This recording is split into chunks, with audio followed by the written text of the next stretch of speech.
আজকের এই এপিসোডটিতে দুইটি ভিন্ন ব্যক্তির ভৌতিক ঘটনা রয়েছে। প্রথম ঘটনা একজন প্যারানর্মাল ইনভেস্টিগেটরের জীবনে আসা সবথেকে মারাত্মক একটি কেস, যেটি শুনবেন আপনারা ওনারই মুখ থেকে। এবং বাকি যে দুটি ঘটনা আছে সেটি একজন কালী সাধকের জীবনে ঘটে যাওয়া সত্যিকারের দুটি ভৌতিক ঘটনা। আপনাদের জানিয়ে রাখতে চাই, যদি কেউ কোনো রকম স্পিরিচুয়াল বা অ্যাস্ট্রোলজিক্যাল কোনো রেমেডির খোঁজে রয়েছেন, তাহলে আপনারা আমার সাথে যোগাযোগ করতে পারেন। সেক্ষেত্রে আপনারা সমস্ত রকম সহযোগিতা পাবেন। এবং যদি আপনারা নিজেদের জীবনে ঘটে যাওয়া কোনো ঘটনা আমাদের সাথে শেয়ার করতে চান, তাহলেও আমার সাথে যোগাযোগ করতে পারেন। নিচে ডেসক্রিপশন বক্সে আমার হোয়াটসঅ্যাপ নাম্বার, ইনস্টাগ্রাম প্রোফাইলের লিঙ্ক এবং ফেসবুক প্রোফাইলের লিঙ্ক দিয়ে দেওয়া আছে। আজকের ঘটনাগুলি কেমন লাগলো জানাতে একদমই ভুলবেন না কমেন্ট সেকশনে। আর চ্যানেলে নতুন হলে সাবস্ক্রাইব করে ফেলুন টেরর এফএমকে। প্রতিবারের মতো আমি অর্পণ আছি আপনাদের সাথে। আজকের ঘটনা শেয়ার করেছেন আমাদের সাথে শুভজিৎ ঘোষ এবং অনিকেশ বৈদ্য। ওনাদের দুজনকেই জানাই অসংখ্য ধন্যবাদ এবং অভিনন্দন। আর দেরি করব না, শুরু করছি আজকের এই টেরিফাইং কল রেকর্ডিংগুলি। তাই চটপট হেডফোন পরে ফেলুন আর ঘরের আলোটা নিভিয়ে ফেলুন। Tune in and turn up the fear. This is Terror FM.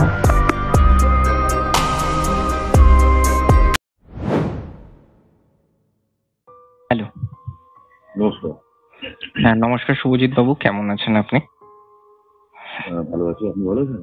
হ্যাঁ, এই তো চলে যাচ্ছে। আপনার সাথে আমার তো অনেকদিন ধরেই কথা হচ্ছিল, বসবো, এবং আমি একটা জিনিস জানতে পারলাম, আপনি পেশায় একজন প্যারানর্মাল ইনভেস্টিগেটর এবং আপনি অনেক জায়গাতেই ইনভেস্টিগেট করেছেন এবং প্যারানর্মাল ব্যাপারটা নিয়ে আপনি অনেক কিছু রিসার্চও করেছেন এবং এখনো ওটা নিয়ে আপনি কাজ চালিয়ে যাচ্ছেন। তো আমি বোধহয় কালকে আপনার সাথে কথা হয়েছিল, কালকে আমি যতদূর জানতে পারলাম যে আপনার লাইফে এরকম দুটো ইনভেস্টিগেশন আছে যেটাতে আপনার খুব বেশি রকম ভাবেই আপনি প্যারানর্মাল যে অ্যাক্টিভিটি গুলো আছে সেগুলোকে ফিল করেছিলেন এবং আপনি ওইগুলো আপনি শেয়ার করার কথা বলছিলেন কালকে। তো আজকে যদি আমাদের সাথে যদি জিনিসটা নিয়ে একটুখানি ডিটেলসে শেয়ার করেন আমাদের অডিয়েন্সের সাথে।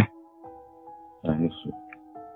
প্রথম কথা 2-3টে বলে নয়, আমার অভিজ্ঞতা বলতে গেলে প্রায় 12 থেকে 14 বছরের অভিজ্ঞতা আমার। আচ্ছা। এবং এর মধ্যে প্রায় 7-8টা এরকম ইনভেস্টিগেশন আছে যেগুলো বলতে পারেন যে এন্টিটি সব মারাত্মকভাবে হয়েছিল এবং সেখানে এন্টিটি প্রেজেন্ট এবং স্বচক্ষে তো এদের দেখা যায় না, আমাদের তো এগুলো অনুভব করতে হয়। সেই সব জায়গায় অনুভব করার ক্ষমতা বা অনুভবটা ছিল মারাত্মক একটা লেভেলে। এরকম যদি আপনি বলেন তাহলে ফার্স্ট যার যে জায়গার নাম আছে বা আমার নিজের, আমি এগুলো প্রত্যেকটা মানে কি বলবো, ঘটনাগুলো কিন্তু আমি আমার ডায়েরিতে লিপিবদ্ধ করি, ঠিক আছে? এটা ফার্স্ট কাজ আমার। তো এরকম প্রায় আমার নিজেরও প্রায় 36 থেকে 37টা ইনভেস্টিগেশন আছে যেগুলো আমার পার্সোনাল ইনভেস্টিগেশন। এরপরও তো আমি আমার গ্রুপ থেকে বা ডিআরপিএস ডিমোলজিক্যাল রিসার্চ এন্ড প্যারানর্মাল সোসাইটি আমার যে গ্রুপটা আছে সেখান থেকেও আমার আদার্স ইনভেস্টিগেশন আছে। যাই হোক না কেন, ডাউহিল ইনভেস্টিগেশন বলুন, যেটা আপনার কার্শিয়াংয়ে আছে, কালিম্পংয়ে সুইসাইড পয়েন্ট, তারপরে হচ্ছে কাটাপুকুর মর্গ, এইসব জায়গায় আমি নাইটে ইনভেস্টিগেট করি। এবং সবগুলো তো একসাথে বলা সম্ভব নয়, কারণ এগুলো একটা হেভি ওয়েটেড আপনার প্লেস বলতে পারেন এইসব দিক থেকে, এন্টিটি প্রেজেন্টের দিক থেকে। আমি আজকের যে বিষয়টা নিয়ে আপনাদেরকে বলবো সেটা হচ্ছে আমার জীবনের একটা মানে খুবই গুরুত্বপূর্ণ ঘটনা ঘটেছিল এক সময়। তো এই জায়গাটার বিষয়ে আমার কাছে খবর আসে বছর 7 আগে। জায়গাটির নাম হচ্ছে জলধার বিল। আমি আপনাকে বহুবার এটা আমি উল্লেখ করেছিলাম এবং আমি আমার ফেসবুক পোস্টেও লিখি, ভিডিও করেছিলাম। সেগুলো এখন অনেক বছর আগে, তো ভিডিওগুলো আর নেই সেরকম। জলধার বিল বা জলাধার বিল, ওখানকার কিছু গ্রামীণ মানুষদের অনুরোধে আমি এবং আমার দাদা সুরজিৎ ঘোষ, আমরা দুজন ওই জায়গায় আমরা যাই। আচ্ছা, এটা কোন জায়গাটা? বলছি জায়গাটা হচ্ছে দমদম থেকে আমরা ট্রেন ধরি বসিরহাট। বসিরহাট স্টেশনের উদ্দেশ্যে। বসিরহাট স্টেশন থেকে নেবে প্রায় 36 থেকে 37 কিলোমিটার ইন্টেরিয়ার ভেতরে জায়গাটার নাম হচ্ছে কাটিয়াহাট। স্থানীয় লোকেরা বলে হচ্ছে কেটেহাট খোলা। হ্যাঁ, তো আমরা ওই কাটিয়াহাট ওই জায়গা থেকে আমরা যখন ওখান থেকে মানে যাচ্ছিলাম মানে বসিরহাট স্টেশন থেকে, তখন ওখানে একটা ব্রিজ পরে দেখি, ব্রিজটা ক্রস করে যেতে হয়। আমি ওখানকার যে অটো ড্রাইভার ছিলেন ওনাকেও আমি জিজ্ঞেস করলাম যে ব্রিজ থেকে, উনি বললেন যে নদীটার নাম হচ্ছে ইছামতি নদী। তো ইছামতি নদী ক্রসটা করে আমরা বসিরহাটে ঢুকলাম। প্রায় 36 থেকে 37 কিলোমিটার রাস্তা, কিন্তু যেতে অনেকটা সময় লাগে, কারণ রাস্তাঘাট ভালো নয়। আজ থেকে 7 বছর আগের কথা বলছি, রাস্তাঘাট খুব একটা ভালো ছিল না, অনুন্নত ছিল।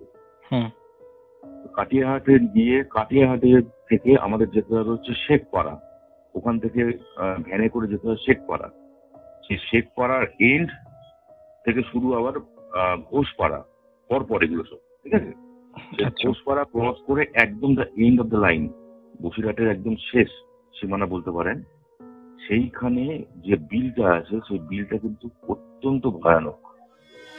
এবং এটা হচ্ছে আপনার যেতে অনেকটা সময় লাগবে, যদি আপনি ধৈর্য ধরে যেতে পারেন তাহলে আপনি জায়গায় পৌঁছতে পারবেন, ঠিক আছে? তো আমরা যখন গিয়েছিলাম তখন প্রায় 3:30 বাজে দুপুরবেলা, ঠিক আছে? ওখানকার লোকেদের মুখে তো আমরা জায়গাটার বিষয়ে একটু শুনেছিলাম, এবং আমাদের যিনি দেখেছিলেন ওনার নাম হচ্ছে শেখ ফরিদুদ্দোজা। উনি একজন মুসলমান ভদ্রলোক, অত্যন্ত পোলাইট, মানে ভালো লোক উনি। তো উনি আবার একজনকে দেখেছিলেন, ওনার নাম হচ্ছে মৌলানা মহাসিন ওনার নাম। ওখানকার স্থানীয় উনি একজন গ্রামীণ ওঝা বলে না, ওনার এই বিষয়ে ভালোই নলেজ আছে, সেটা আমি পরে বুঝতে পারি। আচ্ছা। তো গ্রামীণ ওঝা হলেও ওরকম ওই ঝাঁটাপেটা করা ওঝা নয়, মানে ওনার নলেজ আছে। তো আমরা যখন ওখানে পৌঁছলাম 3:30-র সময়, তখন উনি আসেননি, তখন আমাদের সাথে ওই ছিলেন কাজী ফরিদুদ্দোজা যিনি ছিলেন, উনি ছিলেন কাজীবাবু। গ্রামীণ লোকেদের কথাগুলো আমরা সবই শুনছিলাম আস্তে আস্তে, ওনারাও বললো আমাদেরকে সব জিনিসগুলো ডিটেলস আস্তে আস্তে বলছে। ব্যাপারটা হচ্ছে ওরা যেটা বললো সেটা হচ্ছে এখানে নাকি এক ধরনের পিশাচকে দেখা যায়। যা হচ্ছে পুরোপুরি অশরীরী নয়, আবার পুরোপুরি শরীরেও নয়। এটা হচ্ছে ঠিক মানে কি বলবো আপনাকে, ড্রাকুলা টাইপের, মানে জিনের মতো। তো জিন ঠিক নয়, জিন হচ্ছে পুরোপুরি অশরীরী, বুঝতে পেরেছেন? জিন হচ্ছে পুরোপুরি অশরীরী, কিন্তু এই যে স্তরে এরা আটকে গেছে, এই স্তরটা হচ্ছে পুরো মানে অশরীরীও না শরীরীও না। বলছি, আমি এক্সাম্পল দিলাম, যেমন ড্রাকুলা, ঠিক আছে, ব্লাড ড্রাকুলা, যেমন রোমানিয়াতে ট্রান্সিলভেনিয়ায় ব্লাড ড্রাকুলা, ঠিক এই টাইপের এক ধরনের পিশাচ। মানে এদের তো মানে ড্রাকুলার থেকেও ভয়ঙ্কর জিনিস, কিন্তু পিশাচ। এরা যে এন্টিটির আন্ডারে থাকে বা এরা যে ডেমনিক অ্যাক্টিভিটির আন্ডারে থাকে, সেই ডেমনসকে আমরা বলি হচ্ছে ইফরিত ডেমন। মানে ইসলামিক ভাষায় হচ্ছে ইফরিত ডেমন। আর এই ডেমন কিন্তু অত্যন্ত সাংঘাতিক, এটা আমি বলে দিই আপনাকে। এটা আপনারা গুগল সার্চ করলে আপনারা পেয়ে যাবেন এই জিনের বিষয়ে, যেটাকে আপনার ইসলামিক মিথোলজিতে বলে ইদ্রিস, আরবিয়ান ভাষায়। আচ্ছা। তো যাই হোক, আমরা যখন মানে ওরা আবার ইফরিত জিন মানে উচ্চারণ করে না, ওরা এই যে মানে কি বলবো, এই যে অশরীরী বা শরীরী যাই বলুন না কেন, এই ধরনের যে পিশাচ আছে, এই পিশাচকে ওরা বলে হচ্ছে এলে নামে ডাকে, বুঝলেন তো? আচ্ছা, এটা কি ইফরিত জিন বলছেন আপনি? ইফরিত জিন পুরোপুরি নয়, বুঝতে পেরেছেন? এরা হচ্ছে এই ইফরিত জিনের থেকে শক্তি সঞ্চয় করা এক ধরনের মানে অশরীরী বা শরীরী, মানে এদের পিশাচ হিসেবে বলা হয়। মানে আমিও ঠিক বলতে পারছি না অশরীরী নয় শরীরী, এরা হচ্ছে পিশাচ। এরা এক ধরনের পিশাচ। ওকে। তো এদের ক্ষমতা বা এদের শক্তি কিন্তু অস্বাভাবিক। আমি ওদের মুখে যেটুকু আমি শুনছিলাম আর যেগুলো আগে বলে দিই, এদের মুখ থেকে নাকি আগুন নির্গত হয় এবং এরা নাকি গাছে উল্টো ঝুলতে পারে, এই ধরনের অ্যাক্টিভিটি নাকি এরা করতে পারে। তো যাই হোক না কেন, প্রচুর মানুষ কিন্তু এই বিলের আশীর্বাদ থেকে কিন্তু গায়েব হয়ে গেছে দাদা।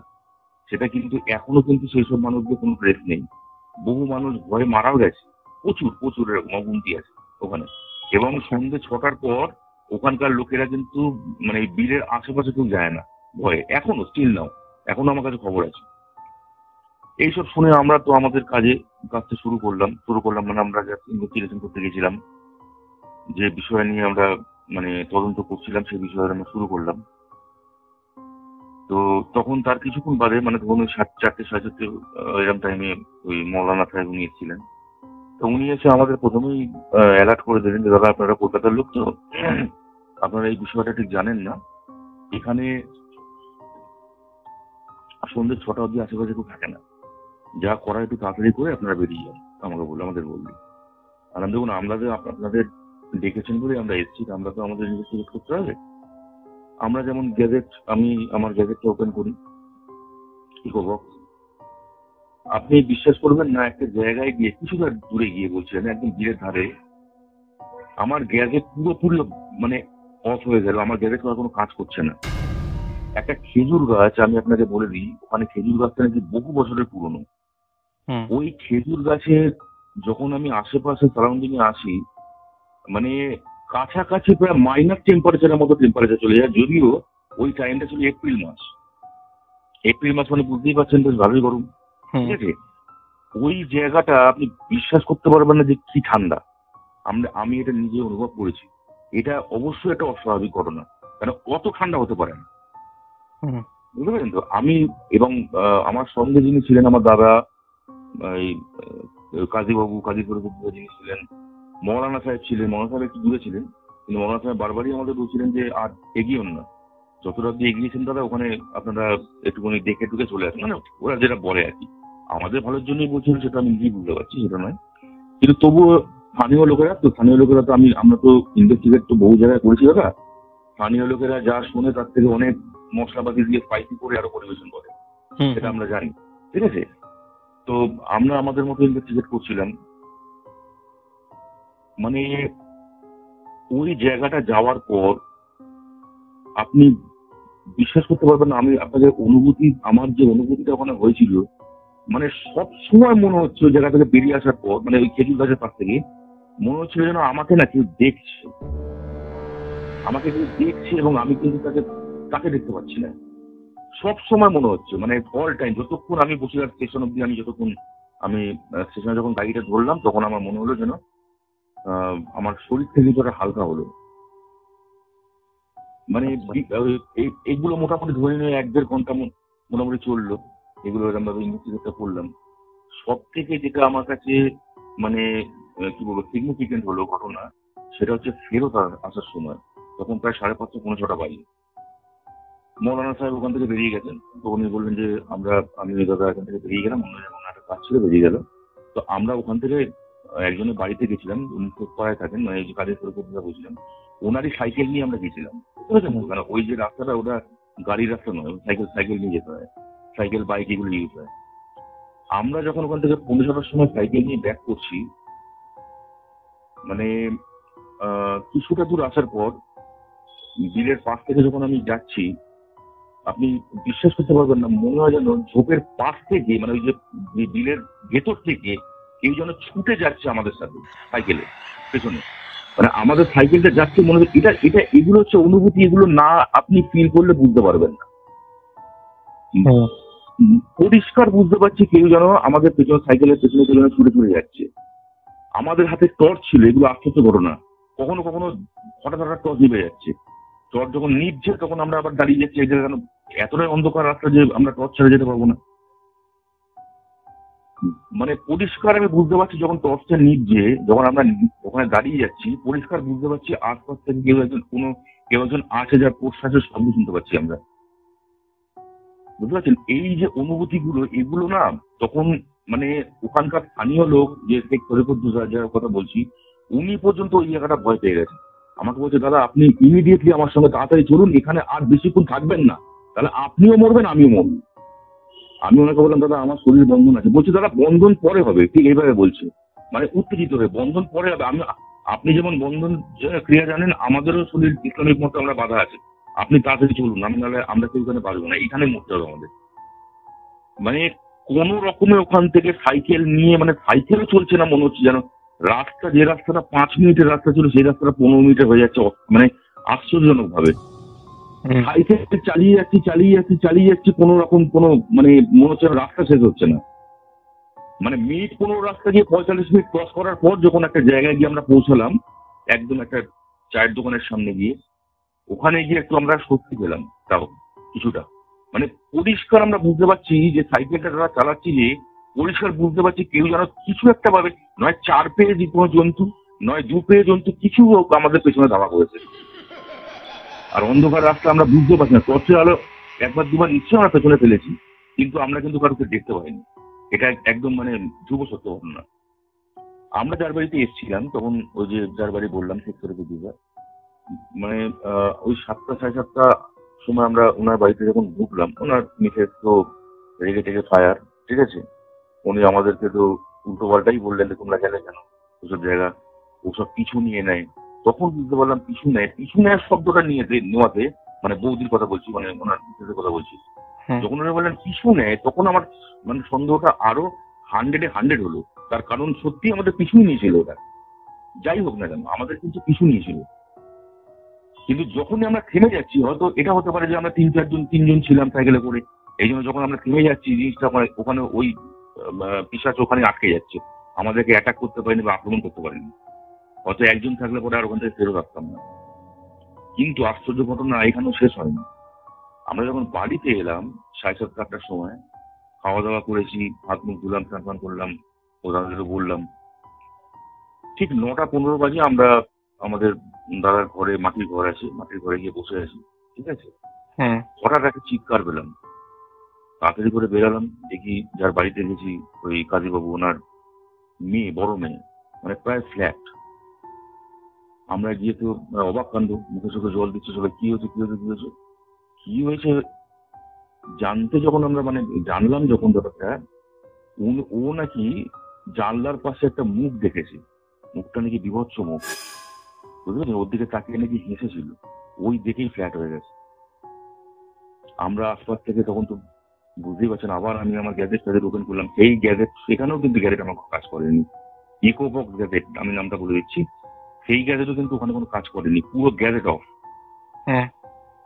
যখন আমরা ঘরের আশেপাশে ঘুরছি, তখনও মনে হচ্ছে, বিশ্বাস করবেন না, তখনও মনে হচ্ছে যেন কেউ আমাদের ফলো করছে, কেউ আমাদের মানে একটা ওয়াচ করছে আমাদের। এইরকম অনুভূতি দাদা আমার কিন্তু একবার নয়, অনেকবার জায়গায় হয়েছে। সেটা হচ্ছে ডাউহিল। আমি তাও বলি আপনাকে, ডাউহিল বলে যে জায়গা, যেটা কাজ নিয়ে আছে, এই সেম অনুভূতি হয়েছে। কিন্তু ডাউহিলে আমি অত রাত অব্দি ছিলাম, 6টা 6:30 অব্দি ম্যাক্সিমাম। তারপর ওনারাই আমাদের বারণ করেছিল, দাদা বেশি উপরে যাবেন না, চিতা নেবে যায়, খবর থেকে নাকি চিতা নেবে যায়, ঠিক আছে। সুতরাং ওই জন্য আর ওই 6টা 6:30 অব্দি। কিন্তু এখানেও ওই সেম টাইমই ছিলাম, 6টা 6:30। এরপর থেকে মানে আর ওখানে মানে বছর শতকের মধ্যে আমি যাইনি, আমি জানি না ঘটনা কি আছে।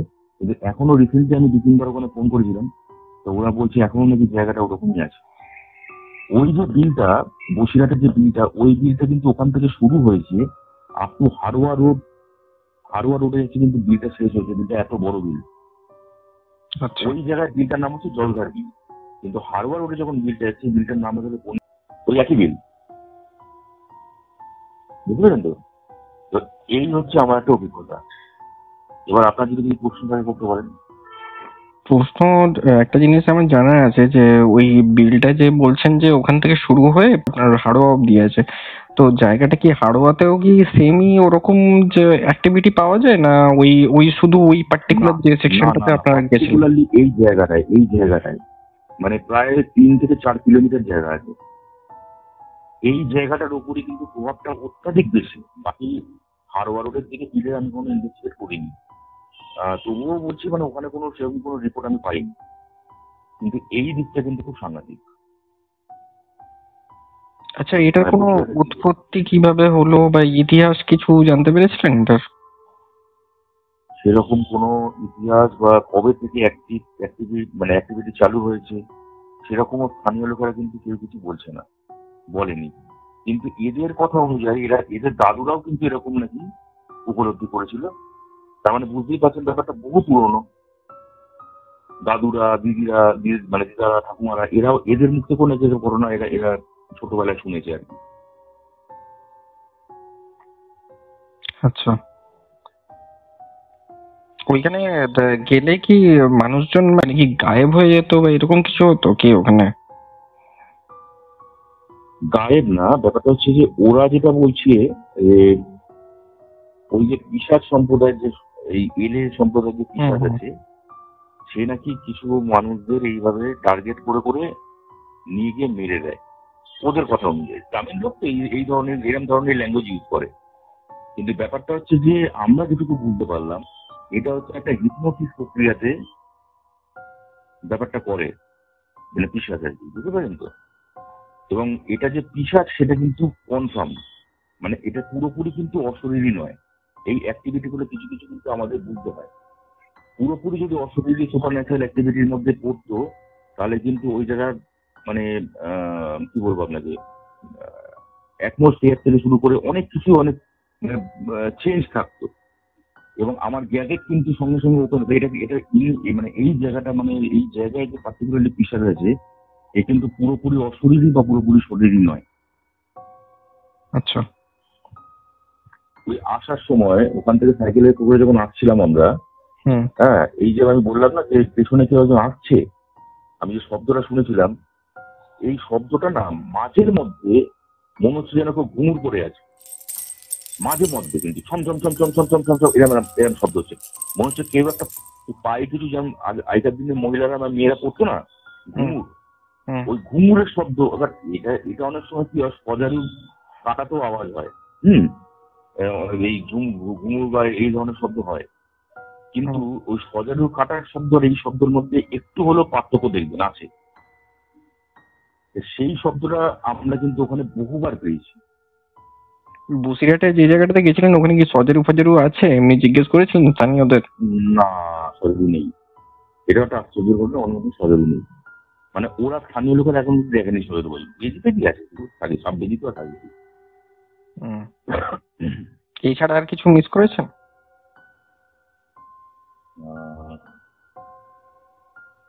না, এই একটাই। আজকের মতো তাহলে রেকর্ডিংটা এখানেই শেষ করছি। দাঁড়ান দাঁড়ান, এখনই যাবেন না। এরপরের ঘটনা শুনতে চলেছেন অনিকেশ বাবুর মুখ থেকে। উনি একজন কালী সাধক। যে কোনো রকম স্পিরিচুয়াল হেল্পের জন্য আপনারা চাইলে ওনার সাথে যোগাযোগ করতে পারেন। ওনার ডিটেলস ডেসক্রিপশন বক্সে দিয়ে দেওয়া হয়েছে। শুরু করছি ওনার জীবনের ভৌতিক ঘটনাগুলি। সাথে থাকুন, শুনতে থাকুন টেরর এফএম। হ্যালো। হ্যাঁ, অনিকেশ দা, কেমন আছেন আপনি? ভালো আছি।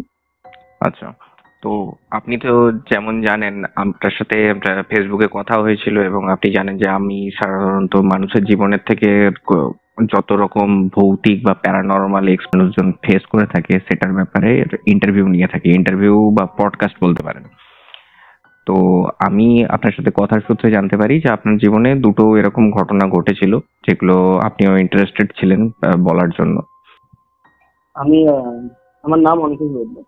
তো আমি আগে যেখানে থাকতাম সেই জায়গার ঘটনাটা আমি বলছি। জায়গাটার নাম হচ্ছে কালীনগর। আচ্ছা। এখানে যে ঘটনাটাই আমার সাথে ঘটে সেটা অনেক ছোটবেলাকার একটি ঘটনা। তখন আমি 5 কি 4 এরকম পড়ছি। আচ্ছা। 7, 8 আমার এরকম বয়সটা। আচ্ছা। একদম ছোটবেলায়, মানে বিকালবেলায় খেলতে বেরিয়েছি, ঠিক ওরকম 4টে-5টা এরকম হবে, খেলতে বেরিয়েছিলাম। দিয়ে এক ঠাম্মার বাড়িতে গিয়ে উঠেছিলাম। বয়স্ক এক মহিলা বাড়িতে, আসলে আমরা ঠান্ডা বাড়ি বলি, সে ঠাম্মার বাড়িতে গিয়ে উঠেছিলাম। তো সেখানে গিয়ে আমরা দুষ্টুমি করছি, খেলা করছি, এবং খেলা করতে করতে সেখানে ঠাম্মা তাড়া দেয়। এরপর সেখান থেকে তাড়া খাওয়ার পর আমার দাদারা মানে ক্রিকেট খেলছিলেন। তো সেখানে গিয়ে একটা তেঁতুল গাছ ছিল, সেই তেঁতুল গাছের তলায় বসে দাদাদের খেলা দেখছি। তো সেই টাইমে আমার তেমন কোনো মানে এরকম কোনো ভাব হয়নি যে আমার মধ্যে কেউ এসেছিল, এটা আমি জানতাম না। আপনার মধ্যে কেউ এসেছিল? হ্যাঁ, আমার মধ্যে কেউ এসেছিল, আমাকে কেউ ধরেছিল, এটা আমি জানতাম না। আচ্ছা। যেটাকে বলে স্পিরিট ভর করে, মানে আত্মা ভর করে, সেটা আমি জানতাম। তো এরকম আমার মানে দাদাদের খেলা দেখতে দেখতে হঠাৎই আমার খুব শরীর খারাপ হয়ে যায়। তো আমি বাড়িতে গিয়ে বিছানায় শুয়ে পড়ি। শুয়ে পড়ার পরে মা অ্যাকচুয়ালি আমাকে ডাকার পরে বলে যে তুই এরকম ক্লান্ত হয়ে গেছিস না, এরকম ঘুমিয়ে আছিস না অসময়। যখন আমাকে ডাকে তখন আমার গায়ে দেখে যে জ্বর, তখনও অত মানে কিছু বুঝতে পারিনি, বাবা মারও কিছু বুঝতে পারিনি এরকম মানে হচ্ছে। তারপর এক সময় ঠিক যখন মানে আমি সেই সময় সেদিনটা পুরো পড়িনি, মানে পড়ার থেকে একদমই ছুটি ছিল, এরকম আর কি ব্যাপারটা, বিরত ছিলাম। তো ঘরের মধ্যে এরকম চলছে, তো ভাত টাত যেমন খাবার দাবার সবকিছু সেরে টেরে ওই 10টার দিকে ঘুমাচ্ছি। তো আমি দেখে যাচ্ছিলাম সেটা একেবারে পুরো গ্রাম্য এলাকা, তো ওখানে সবাই তাড়াতাড়ি ঘুমিয়ে পড়ে, আর আমরা পড়াশোনার জন্য একটু দেরিতেই ঘুমাতাম, ওই 10টা 11টা এরকম বাজছে আমাদের পড়াতে উঠতে। আচ্ছা। তো এরকমই মানে দাদা পড়াশোনা করছে, পড়াশোনা করে তারপর সবাইকে খাওয়া দাওয়া দেওয়ার পরে তারপরে ঘুমালাম। ঠিক মানে 12টার সময় আমার মধ্যে দেখছিল সে নাকি মানে শুধুমাত্র আমার বাবাকে গলা টিপতে যাচ্ছে। এটা আমার মা বলছিল যে সকালবেলা তুই রাত্রিবেলা বাবার গলা টিপছিস, এটা আমাকে বল। আমি কি করে বলবো, এটা তো আমি এরকম এরকম মানে প্রায় 7 দিন মতন এই একই মানে চলতে থাকে। বাবার উপর এরকম বাবার গলা টিপতে যাচ্ছে, এসব গুলো হয়, আর চোখ গুলো বড় বড় হয়েছে, মতন আমার মুখের হালচাল এটা হয়ে যায়। আমার মা বলে বারবার। আপনি কিছু বুঝতে পারতেন না ওই সময়, কিছু টের পেতেন না রাতের বেলা যখন? আমি জানতামই না যে আমার মধ্যে এইসব গুলো হতো। মা বলতে কথাগুলো যে তুই এরকম করিস, কোন সময় আলমারির উপরে উঠে যেতাম, এরকম এগুলো করতাম। ঠিক 12টার দিকেই কাজগুলো হতো। যে আমি যেখানে থাকতাম সেখানে মানে একটা কাকু থাকতো, তিনি আবার ঝাড় সবকিছুই জানতেন। মানে তিনি হয়তো গোপনে তান্ত্রিক কাজ করতেন, আমি জানতাম না। মা তাকে চিনতেন, বা মা তাকে নিয়ে আসে, নিয়ে এসে বলে যে এরকম ছেলেটা এরকম করছে, কি হয়েছে বলুন। সেই কাকুটা অনেক কিছু জোগাড় জানতি করে নিয়ে এসে বিকালবেলায় সন্ধ্যেবেলায় ঝাড়াতে আসে। আমার বাবার আবার এগুলো খুব একটা বিশ্বাসী নয়, তো এটা লুকিয়ে করা। তো এরকম যখন ঝাড়ানোর পরে তো বলে জল পোড়াটা দিচ্ছি, এটা খাওয়ানোর পরে কি হয় তারপর আমাকে বলুন। তাই বলি ঠিক আছে, জল পোড়া দেওয়ার পরে তারপরে আর কিছু হয়নি। কিন্তু পরে ওই কাকুর কাছে আমরা এটা জানতে পারি যে ওই যে তেঁতুল গাছটা ছিল তার পাশে একটা পুরোনো মাটির বাড়ি ছিল, সেটা আমরা যখন ছিলাম তখন এটা পুরো ভেঙেই গেছিল। তো কাকুটা বলছেন ওখানে যারা বাস করতেন, যিনি স্বামী স্ত্রী ছিলেন, তো স্বামীটা স্ত্রীকে ধরে মারতেন খুবই। তো স্ত্রীটা আরো মানে স্বামীটা মাতাল ছিল আর কি। তো স্ত্রীটা এরকম সহ্য করতে না পেরে তেঁতুল গাছে গলায় জড়িয়ে আত্মহত্যা করে। এই সেই নাকি আমাকে ধরেছে, এইটুকু আমি শুনেছি এই কাকুর কাছে। আচ্ছা, এটাই হচ্ছে ঘটনাটা।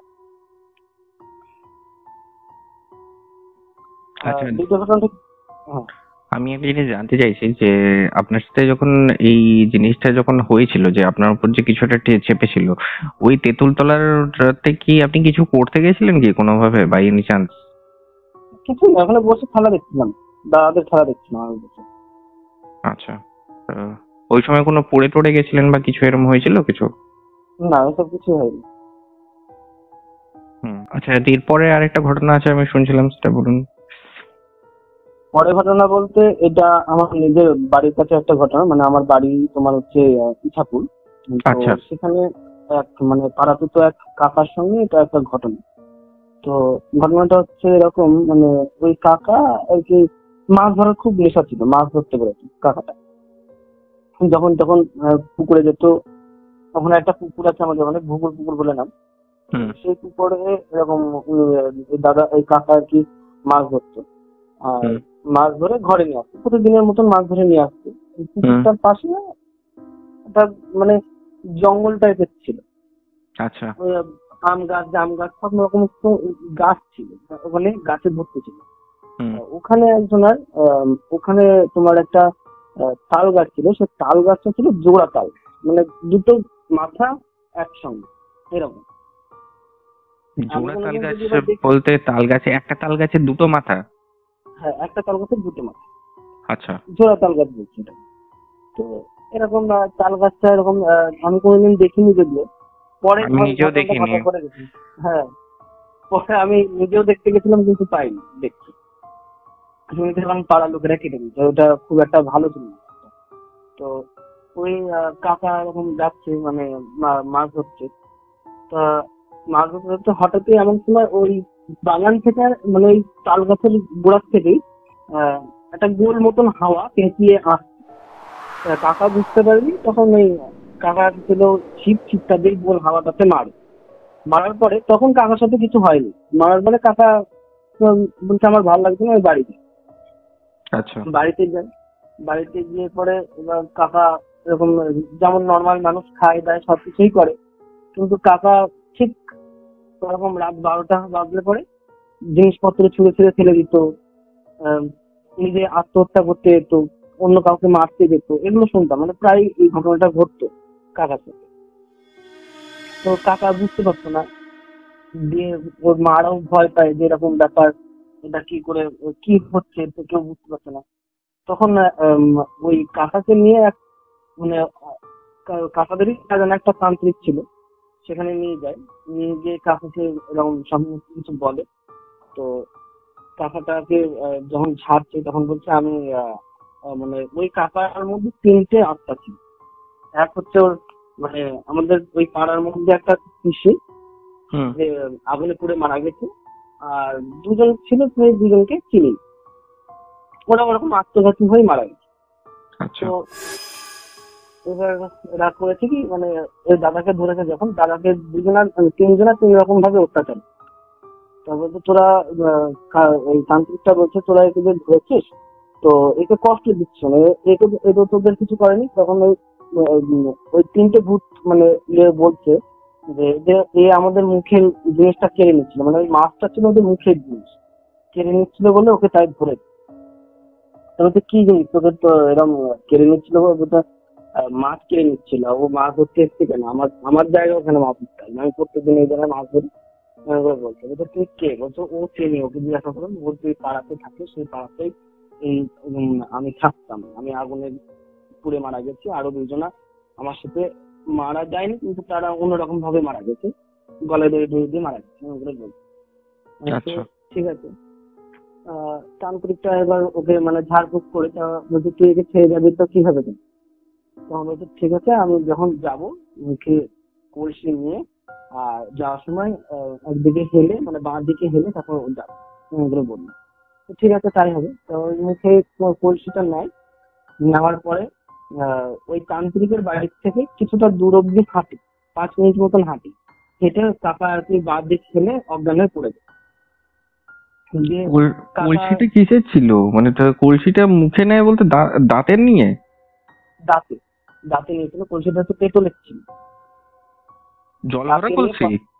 জল ভরা কলসি। জল ভরা কলসি নিয়ে মানে বেরিয়ে আসছিল, বেরিয়ে এসে বাঁ দিকে হেলে গিয়ে পড়ে যায়। তখন এটা দেখে মানে ওই কাকার মা আর কি খুব ভয় পায়। কাকার মাকে তো এসব কিছু জানাইনি যে কি কি ওর সাথে ঘটছে। পরে কাকার মাকে এই ঘটনাগুলো বলে। তখন ওই মানে আমরা অ্যাকচুয়ালি কাকার মাকে বউ বলে ডাকতাম আদৌ।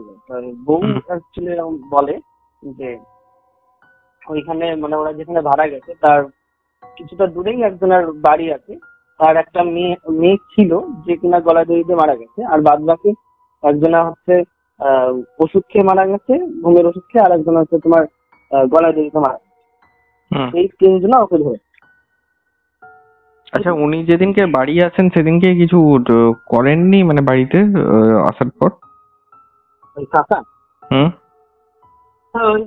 মানে জামা কাপড় করছে, থালা বাসন এইসব ছুঁড়ে ফেলে দিত, মানে পাগল মানে খুব অত্যাচার করতো। ঠিক 12টার সময় অত্যাচার করতো,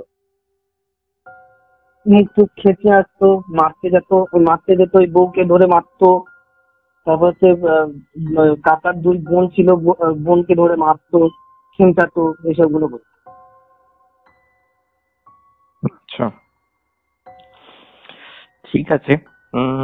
ফেসবুকে একটা দেখছিলাম, একটা অলৌকিক কিছু একটা ঘটনার কথা বলছিলেন আপনি, মানে রোজ। অলৌকিক বলতে আমার বাবার সাথে ঘটেছে সেই ঘটনাটা। বলুন, ওটা অসুবিধা নেই। এটা হচ্ছে তোমার কালীনগরের ঘটনা। এটা ঠাকুরের সঙ্গে ঘটা একটা ঘটনা। আচ্ছা, আমার বাবা অ্যাকচুয়ালি মানে ঠাকুর দেবতা বিশ্বাস করে বলতে সেরকম এই যেমন ধরো কোনো ভিখারি এলো, আমি পুজো দিচ্ছি, এবার সেই সময় ভিখারিটা এসে যদি বলে আমাকে খেতে দাও, তাকে না খেতে দিয়ে তুমি ঠাকুরকে পুজো দিচ্ছ, এইটা মানে বাবার একটু খারাপ লাগে যে না, ওটাই হচ্ছে ভগবান, আগে তুমি ওকে খেতে দাও, তারপর তোমার ভগবানের পুজো। এইগুলো বাবা খুব মানত, এখনো মানে এটাই। তো এরকম মানে বাবা এইগুলো সব ইয়ে করতো। তো বাবা একদিন যে ঠিক করে যে শারদীয়া উৎসবটা ওখানে কাটাবে, ওই দুর্গাপুজোটা ওখানেই কাটাবে, আচ্ছা, মানে কালীনগরে কাটাবে। তো আমরা প্রত্যেক কালী দুর্গাপূজার কি আমাদের নিজের বাড়িতে ইচ্ছাপুরে যেতাম। তা বাবা ঘুমিয়ে আছে, সে সময় বাবার জ্বরও ছিল, শরীরটা খারাপ হচ্ছিল। তো জ্বরের মধ্যে বকছে, আমরা বলছি যে জ্বরের মধ্যে অনেকে ভুলভাল বকে, কিন্তু এরকম মনে হচ্ছিল ভুলভাল বকছে বাবা। কিন্তু না, পরে বা মানে বাবার সাথে যে ঘটনাগুলো ঘটে সেগুলো আমাদেরকে বলছে যে এরকম আমার মাথার কাছে কে একজনা বসে আছে, তোর মা ছাড়াও মানে কেউ একজনে বসে আছে, সে লাল পেরে সাদা শাড়ি পরে বসে আছে, আর আমাকে বারণ করছে। মানে ওখানে আমাদের একটা পুকুর আছে, যে পুকুরটার নাম হচ্ছে তপনসার পুকুর, আর একটা ওখানে মন্দির আছে, ওনার নামেই মন্দিরটা, ওনার পূর্বপুরুষরা ওখানে পুজো করতেন। তো তপনসার মন্দির বলে পুজো নিয়েছে। তো ওই মানে বাবাকে বলছে যে এই পুকুরে যেন কেউ না চান করে, চান করতে এসে অনেকে বাথরুম করে দেয়, কেউ নোংরা করে, থুতু ফেলে, এসবগুলো যেন না করে। আর তুই বলবি যে ওই মন্দিরের উপর দিয়ে যেন কেউ না হেঁটে যায়, জুতো পরে যেন কেউ না হেঁটে যায়। আমরা ওখানকার সেরকম বাসিন্দা ছিলাম না, তবে তাকে কি বলবো সেজন্য কিছু বাবা বলেনি। কিন্তু আমরা আজও অব্দি যে ওখানে যাই, তো ওরকম ওই জুতো পরে আমরা ওখানটা হাঁটি না। তো এইটাই বাবার সাথে ঘটেছিল। তো সেখান থেকে বাবা অ্যাকচুয়ালি বিশ্বাস করে যে না, কিছু একটা তো আছে, তখনই বাবা এই বিশ্বাসটা জানবে। আচ্ছা আচ্ছা, আর আপনার কি কিছু বলার আছে আমাদের চ্যানেলের অডিয়েন্সকে? আমার দেখো, দর্শকদেরকে বলবো যে হ্যাঁ, সমস্ত কিছু তোমরা দেখো, কিন্তু কোনটা ভালো কোনটা খারাপ সেটা বিচার করে দেখতে হবে। দর্শকদের উদ্দেশ্যে কথাটা আমি বলবো, কারণ খারাপ জিনিস মানে যখন কোনো বাচ্চারাও দেখে খারাপ জিনিস, সেটা বাবা মা দেখছে, প্যারেন্টসরা দেখছে, অনেক সময় বসে তার সঙ্গে বাচ্চারাও দেখে। তো সেই সময় বলবো যে কোনো খারাপ জিনিস সেই সময় যেন বাচ্চাদের সঙ্গে না দেখে, এতে করে তাদের দিমাগে মানে তাদের মাথায় ভুল জিনিসটাই ঢুকবে। তাদের কিছু মানে শিক্ষামূলক জিনিস দেখাতে হবে, যেটা দেখে সে নিজেও শিখতে পারবে এবং তার ছেলেকেও শেখাতে পারবে, সন্তানকে শেখাতে পারবে। এটাই বলবো, মানে কোন জিনিসটা থেকে একটু দূরে থাকতে হবে, এটা আমি বলবো দর্শকদের উদ্দেশ্যে। ওকে ওকে দাদা, তো আজকের মতো তাহলে এখানেই শেষ করছি রেকর্ডিংটা। আচ্ছা, ভালো থাকবেন, শুভরাত্রি। এটাই ছিল আজকের পডকাস্ট। এই রকমই আরও পডকাস্ট শুনতে এই ভিডিওটির শেষে স্ক্রিনের উপরে আসা বাঁ দিকের বা ডান দিকের ভিডিওটি ক্লিক করুন। আর আমাদের চ্যানেলে আসা আরও লেটেস্ট আপডেট পেতে স্ক্রিনের নিচে আসা বেল নোটিফিকেশনটি অবশ্যই ক্লিক করুন। তো এখনকার মতো এখানেই শেষ করছি, ফিরে আসবো আরও কিছু ইন্টারেস্টিং ঘটনা নিয়ে। Till then, tune in and turn up the fear. This is Terror FM.